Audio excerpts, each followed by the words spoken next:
25 ሚሊዮን ሰርቻለሁ በአንድ አመት ውስጥ። የመጀመሪያ ሚሊዮን ሜክ ያደረክ በስንት አመት ነው? እኔ እኮ በቃ ገና 2 ብር ምናምን ያለኝ። ቢዝነስ እንዲያጠኑልኝ በጣም ፈልጋለሁ። ኢንተርናሽናል ቢዝነስ እንዲያጠኑ ፈልጋለሁ እና ቴክኖሎጂ ደግሞ እንዲያጠኑ ፈልጋለሁ። ብዙ ወጣቶች ሚሊዮነሮችና ቢሊዮነሮችን ሲመለከቱ የሆነች ተርኒንግ ፖይንት አለች ሰና አይናገርም ይላሉ። ያንተ ተርኒንግ ፖይንት ምንድናት? ብዙዎቻችን አሁን ሀብታም ሆነን እንፈልጋለን እና ሀብታም እንዴት ይሆናል?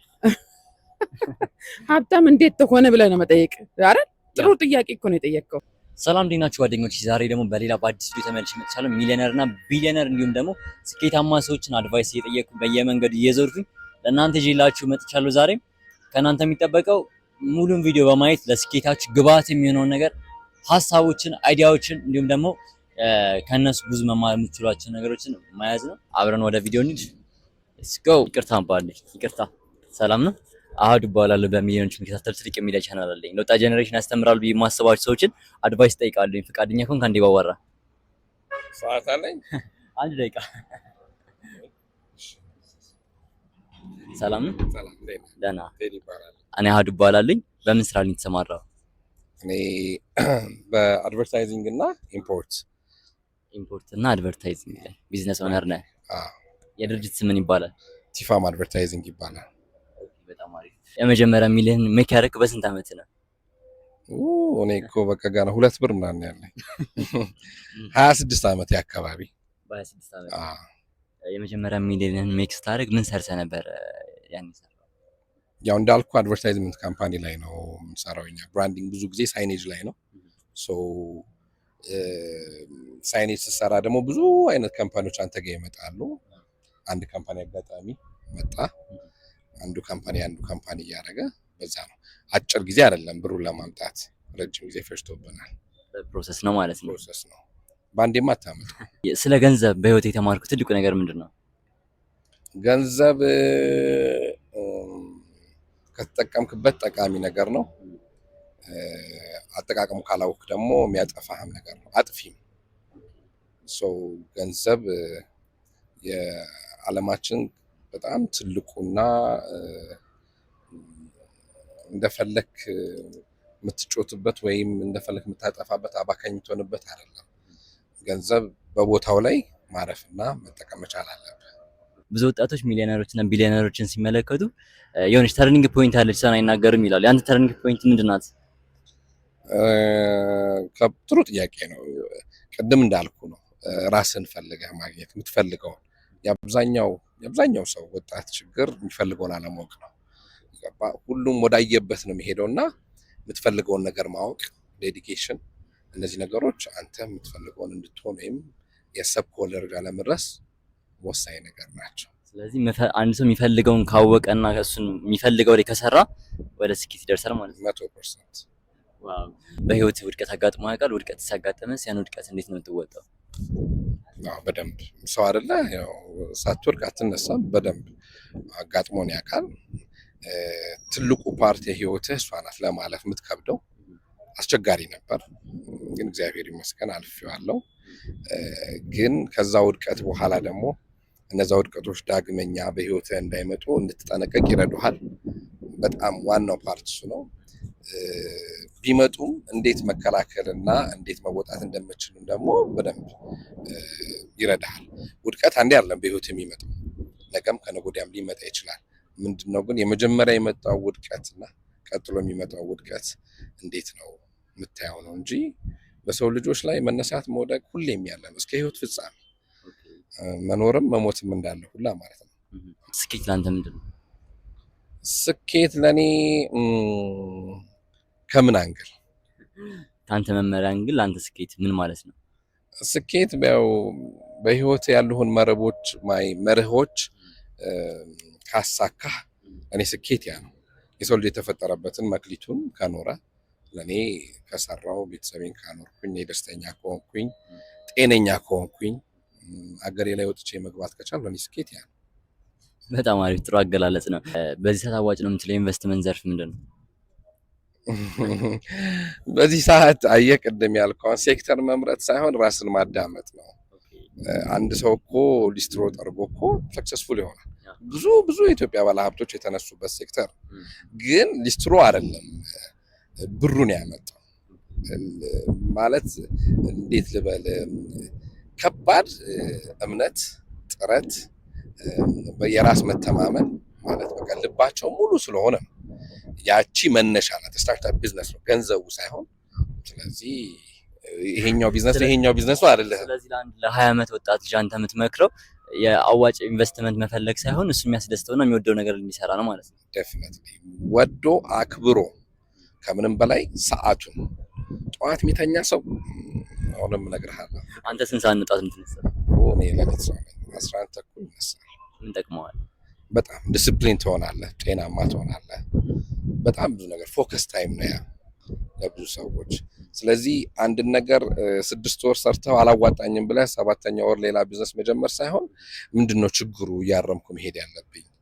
ገንዘብ ብቻ ስላላመጣ አያዋጣም ማለት አይደለም። ስትራቴጂዎችን መንደፍ፣ ነገሮችን ማየት፣ እኔ በዛ ነው የማምነው። በጣም አሪፍ።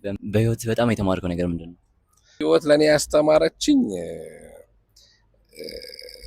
በህይወት ላይ ራስን ፈልጎ ማግኘት በጣም ከባድ ነገር ነው። አብሶ የምትፈልገውን ነገር ማወቅ። እኔ ደግሞ ያንን ነገር ለማድረግ ወይም ለማወቅ ረጅም ጊዜ ፈጅቶብኛል። ለዚህ ለወጣቱ የምመክረው በዚህ አጋጣሚ ኢሉዥን ውስጥ እንዳይሆኑ፣ ዛሬ ያሰቡትን ነገር ዛሬ ለማድረግ መሞከር፣ ዛሬ ባይሳካ ደግሞ መሞከር። 7 ጊዜ ብትወድቅ ያው 8ኛ መነሳት አለ እንደሚባለው ደጋግሞ መሞከርን የመሰለ ነገር የለም። ህይወት የምታስተምር ይሄን ነው። you don't have to give up ሁሌ በቃ ፋይት ማድረግ መቻል አለበት። ከዛ ስኬቱም ይመጣል። አሁን እኔ ሚሊዮነር መሆኔን አይታ አይደለም ኢንተርቪው ያደረከኛለሁ ወይም ነህ ብለህ ብሩ ሳይሆን ብሩ የሚደረስበት ነገር እንዳልኩ ስኬት ላይ ለመድረስ መጀመሪያ ደስተኛ መሆን መቻል አለበት። አብዛኛው ሰው ደግሞ ደስታን እያጣ ነው ከማየውና ራስን ከማስደሰት ራስን ከመንከባከብ ይጀምራል። በመጨረሻ ደረጃ ለወጣት ጀነሬሽን ምን ማስተላለፍ ትፈልጋለህ? ወጣትነት በጣም ትልቅ ኃላፊነትን የሚጠይቅ ነገር ነው። ራሳችሁን ውደዱ። ሰልፊሽ ሁኑ እያልኩ አይደለም። ራስን የሚወድ ሰው ራሱን ያከብራል። ራሱን የሚያከብር ሰው ሌላም ሀገርም ያከብራል። ራሱን የሚያከብር ሰው ደግሞ ኃላፊነትን ይወጣል ማለት ነው። ስለዚህ ጊዜን አክብሩ። ራሱን የሚወድ ሰው ለጊዜው በጣም ይጨነቃል። ጊዜ ከህይወታችን ጋር ትልቅ ቁርኝነት ያለው ነገር ስለሆነ እንደ የአበሻ ቀጠሮ የሚባለውን ነገር በዚህ ትውልድ ተቀይሮ ማየት ስለምፈልግ ጊዜን እባካችሁ ጊዜን በደንብ ተጠቀሙበት። ጊዜን እየተጠቀምክ ነው። እኔን ጊዜ ሰጥቼ ጊዜን እየተጠቀምክ ነው። ጊዜን ስለተጠቀምክ አመሰግናለሁ። አንተም ጊዜን ስለሰጠኝ ፈቃደኛ ሆነ ከጊዜም በላይ ደግሞ እውቀትህን እኔ ስላካፈልከኝ በጣም አመሰግናለሁኝ። ጋይስ ብዙ ነገር ነው የተማርነው ከቴዲ። በአድቨርታይዝመንት እና በኢምፖርት ላይ ነው የሚሰራው። በጣም የሚገርም ከነገረን አይዲያዎች መካከል ጊዜ ማለት ገንዘብ ነው። ገንዘብ ማለት ደግሞ ጊዜ ነው። ጊዜያችን እየጨመረ ሳይሆን እየቀነሰ ነው የሚሄደው። ስለዚህ ሁላችንም ቀን በሄደ ቁጥር ከእድሜያችን ላይ እየቀነሰ እንደሆነ አውቀን በስራችን ጠንካራ ሆነን የተሻሉ ነገሮችን መስራት አለብን። አንድ ታይም ባባከንን ቁጥር በህይወታችን ላይ አንድ ታይም እየቀነሰ ነው የሚሄደው። ወደ ቀጣይ ባለሀብት እንለፍ። ይቅርታ እንዴ አህዱ ባላሉ በሚሊዮኖች የሚከታተሉ ትልቅ የሚዲያ ቻናል አለ። ስኬታማና ባለሀብት ሰዎችን ለወጣት ጄኔሬሽን አድቫይስ ጣል ብዬ ማስባቸውን አድቫይስ ጠይቃለሁ። ፈቃደኛ ከሆንሽ ባዋራሽ። ምንም ችግር የለውም። በጣም አሪፍ። በጣም ደስ ይለኛል። እሺ እንዴት ነው? ሰላም ነው? ሰላም ነው? ደህና ደህና። አህዱ ባላሉ ስምሽ? በምን ስራ ነው የተሰማራሽው? በፋሽን ዲዛይን ኮሌጅ። ኦኬ ፋሽን ዲዛይነር ነሽ? ያ ፋሽን ዲዛይነር ነኝ። አዎ። ሌሎች ቢዝነሶች አሉሽ? ሌሎች ቢዝነሶች አሉኝ። ከኢትዮ ቴሌኮም ጋር ማስተር ኤጀንት ነኝ የኢትዮጵያ። ከዛ ደግሞ የኔክስት ፋሽን ደግሞ አለ ሌላ ጋርመንት ላይ የሚሰራ እሱ ላይ ደግሞ ኤክስፖርት ላይ ያለሁበት። ዋው ቢዝነስ ኦነር ነሽ ማለት ነው? ጌታ ይመስገን። መጀመሪያ ሚሊዮንሽን ስትሰሪ ምን ሰርተሽ ነው ያን ብር የሚያደርግሽ? ሞዴል ነበርኩ። የዛኔ ልጅ ነበርኩ፣ ሞዴል ነበርኩኝ። አላስታውሰውም። I was very very young። በስንት ዓመትሽ ነው? I think 18 19 ዓመቴ መሰለኝ። ዋው በህይወትሽ ስለ ገንዘብ የተማርሽው ትልቁ ነገር ምንድን ነው? ገንዘብ የኔ ባሪያ ነው፣ የሱ ባሪያ አይደለሁም። ስኬት ላንቺ ምንድን ነው? ስኬት ማለት ለሌሎች መትረፍ ማለት ነው። ለሌሎች መትረፍ። ስለዚህ አንድ ሰው ስኬታማ እንዲሆን ሴክሬት ኦፍ ፎርሙላ ወይም ደግሞ የስኬት ቀመር ያስፈልገዋል ማለት ነው? አዎ ያስፈልገዋል። እግዚአብሔርን መፍራት፣ ሌላ ምንም ነገር የለውም። ተግቶ መስራት፣ እግዚአብሔርን መፍራት፣ ከዛም በኋላ ቪዥነሪ መሆን። አዎ ራዕይ የሌለው ትውልድ መረን ነው ይላል እግዚአብሔር ቃል። ስለዚህ ራዕይ የሌለው ትውልድ መረን ከሆነ ራዕይ ያለው ትውልድ ደግሞ ይቀጥላል ማለት ነው። እኔ በጣም ባለ ራዕይ ነበርኩ፣ አሁንም ነኝ። በህይወት የተማርሽ ትልቁ ነገር ምንድነው? በህይወቴ የተማርኩት ትልቁ ነገር እግዚአብሔር እያየ እንደሆነ መኖር፣ እንደምትታይ የሆነ መኖር ማለት። ቤተሰብን ታከብራለህ፣ ጓደኞች ምናምን ይሉኛል ብለህ ትጠነቀቃለህ። ልብሱ አማረብኝ አላማረብኝ በጣም ትጠነቀቃለህ። ለእግዚአብሔር ምን ያህል ትጠነቀቃለህ? ያይ እንደሚያይ በየሰከንዱ ረቃንህንም ብትሆን የትም ቦታ ብትሆን ከሁሉ ሰው በላይ እንደሚያይ ምን ያህል ታውቃለህ? እኔ እግዚአብሔር እንደዛ ነው የማስበው። በቃ አስበዋለሁ ከላይ ሆኖ ይልቃል አይደል የሚያየኝ አምላክ እንዳለኝ ነው። ስንኖር ፈጣሪያችን እንደሚያይ ማወቅና በቃ በየሰከንዱ ሰው አየን ሳይሆን ራሳችን ፈጣሪ እንደሚያይ ከላይ ሆኖ እንዳያዝንብህ ትውልድ ስታጠፋ እዝን የሚል ይመስለኛል። አይመስልም? አሁን ይሄን የሚመለከቱ ብዙ ወጣቶች አሉ። ወጣቶች ይጥር እኛ ማሳባችን አላማችን ወጣቱ ጄኔሬሽን ከእናንተ አይነት ሰዎች እንዲማር ነውና ምን ትመክራቸዋለሽ? የምመክራቸው ስራ እንዳይንቁ፣ ማንኛውንም የተሰጣቸው መክሊት ላይ ተነስተው እንዲሰሩ፣ ኤክስፒሪየንስ እንዲያረጉ፣ እንደ ዘመኑ እንደ ጊዜው እንዲራመዱ፣ በተረፈ እግዚአብሔር እንዲፈሩ ዘመኑን ዋሽተው ከእግዚአብሔር እንዲፈሩ። ማለት ዘመንን የምትዋጅበት አካሄድ አለ። ከዘመኑ ምን ይፈልጋል የሚለውን ራስን የምትዋጅበት አካሄድ አለ።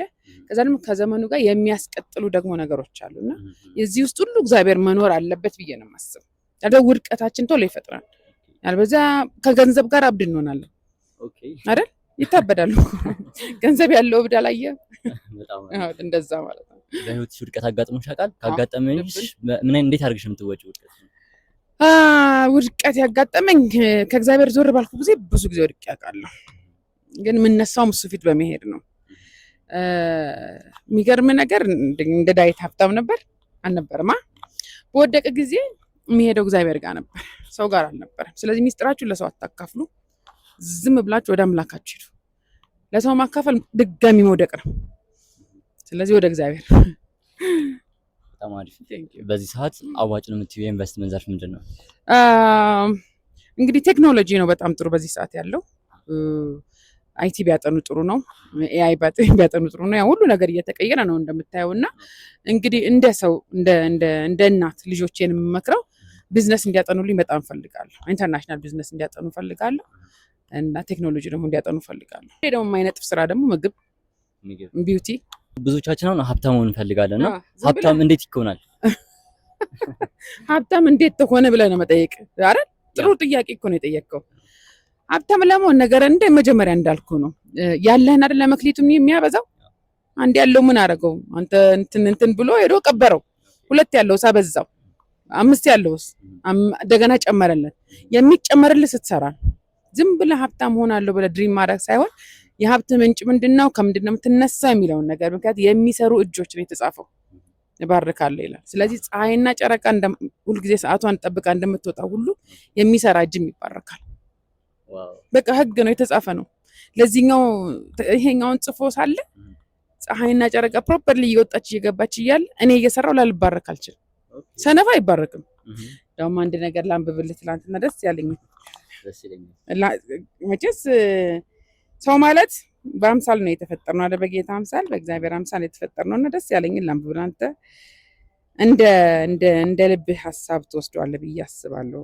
በጣም የገረመኝ ቃል ነበረና ያደርጋል፣ ልመናቸውንም ይሰማል። ሳትፈራ ምንም አይደረግልህም ማለት ነው። ስለዚህ አሁን ለማንኛውም ቸኩያለሁ። ኦኬ አንድ በአመት የሰራሽ ከፍተኛ ገንዘብ ምን ያህል ነው? ከ5 ዓመት በፊት የሰራሁት ልንገርህ፣ ወደ 25 ሚሊዮን ሰርቻለሁ በአንድ ዓመት ውስጥ። በጣም አሪፍ። በጣም ቸኩለሽ? ቸኩያለሁ። 20ኛ ዓመታችንን ልናከብር ጋዜጣዊ መግለጫ አለን ዛሬ። በዛ ሰዓት ነው የመጣኸው። ባይዘው እና እስኪ ጆይን አድርግ ጀሊል። በጣም ደስ ይለኛል። ቀጥለው ህዳር 20 ቀን የሚዘጋጀውን ኔክስት ፋሽን 20ኛ ዓመት የምስረታ በዓል እንዲሁም ደግሞ አፋ አዋርድ ሽልማትና የፋሽን ሾው ዝግጅትን በተመለከተ ዛሬ ጋዜጣዊ መግለጫ ለመስጠት ነው እዚህ የተገኛችሁ። የዛሬው ቪዲዮ ይመስል ነበረ። ሚሊዮነር እና ቢሊዮነር ሰዎችን በዚህ መልኩ አቅርቤላችኋለሁ። በቀጣይ ደግሞ የዚህ አይነት ቪዲዮ ይዤላችሁ እመጣለሁ። በጣም እንደተማራችሁበት ተስፋ አደርጋለሁ። በቀጣይ ቪዲዮ እስከምንገናኝ ቻው።